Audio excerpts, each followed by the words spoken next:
Sortir du Cameroun pour réussir, ou le rêve d'un idéal qui n'existe peut-être pas. Partir, quitter, fuir.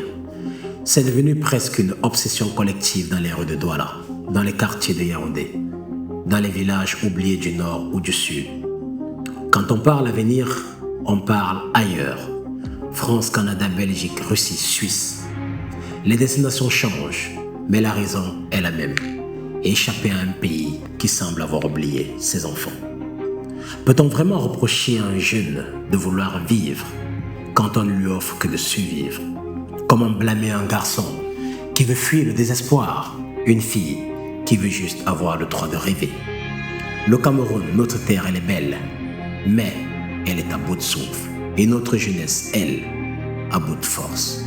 Sans travail, sans repère, sans héros, sans modèle, sans vision ni direction. D'ailleurs, c'est l'une des motivations de cette chaîne, donner de nouveaux repères à une jeunesse désorientée, apporter un nouveau souffle et réorienter la lumière vers les valeurs qui forment vraiment notre mère patrie. Alors partir devient une réponse, mais est-ce vraiment la solution? Oui, je peux comprendre cette ardeur à vouloir fuir un quotidien sans électricité où la lumière devient un luxe, fuir des villes dans lesquelles on rêve de se développer, mais où l'eau elle-même se fait mendiante, fuir une insalubrité qui nous entoure, qui s'incruste dans nos vies comme une habitude toxique, fuir aussi cette violence silencieuse, ces rues où même quand tu respectes la loi, on te raquette, où l'uniforme est parfois plus oppresseur que protecteur, où tu avances avec des projets, mais on t'écrase avec des blocages. Alors oui, fuir devient une logique, une défense, une survie. Mais à quel prix? Combien ont dû traverser la mer à bord d'embarcations funèbres? Combien se sont perdus dans le sable du désert? Combien errent dans les forêts, sans papier, sans repos, sans demain?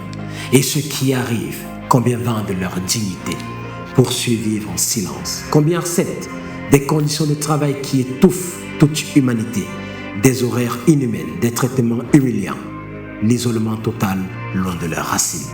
Là-bas, c'est mieux. Vraiment? Peut-être, peut-être pas. Le mythe de l'ailleurs cache souvent la réalité de l'ailleurs. On idéalise ce qu'on ne vit pas.